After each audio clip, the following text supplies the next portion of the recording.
Thina abantu abamnyama singamathatha bheka buka nasi.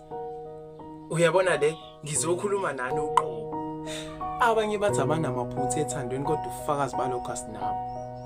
Mina nginombuzo owodwa, wena mawukuthi awunalo iphutha ethandweni, tshena mina-ke, muphi lo waqala ukuthandana naye? Uyabona leyo uthando, mina ngithanda ukuyihlehlela manje. Nisixolele, thina abanye sinokuhudula izinyawo kulezi zothando, ngoba inhliziyo zethu zaphuka kakhulu emuva.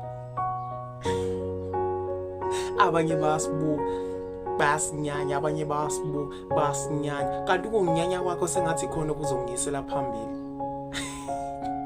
Nikhumbule, phela kuyasiza ukusuka komunye umuntu ungena kwabanye abantu kuvula kwezinye izinto, ufakazi walokho lezi zinto esizibonayo njengamanje.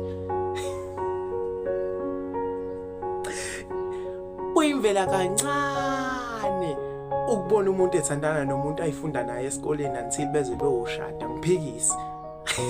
Uyabona mina nawe sengathi sinenkinga yothando bheka buka nasi.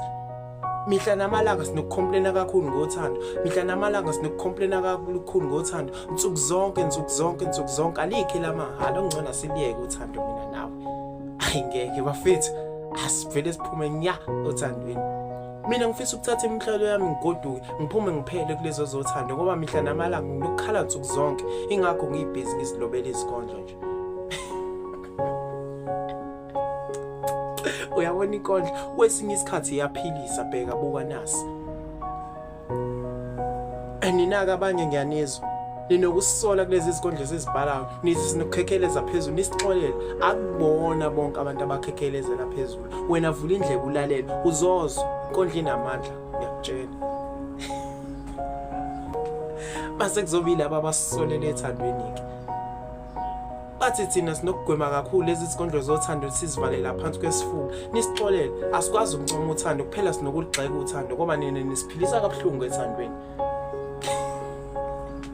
Uyabona le, ngikutshenile ngathi ngizokhuluma nani uqobo. Nixolele, niphinde nathi nisixolele futhi. Abakwenzayo abakwazi, kanti futhi nalokho enikwenzayo nanamikwazi. Wena ungabheki mina ethandweni, nawe awuzama ukuzibheka wena. Ukhuluma omunye ekhuluma nesithanda sakhe. Nikhumbule, nina nginothatha amaphutha enwenzile nwabeka wethu, nikhohlwe lawo enwenzile nini. Kodwa kwesinye isikhathi, hayi, ayikho injabulo ethandweni bafethu, ungahamba uwephi. Ngiyacela ningilakele, niphinde futhi nisubscribe ku-YouTube channel. Ngiyabonga.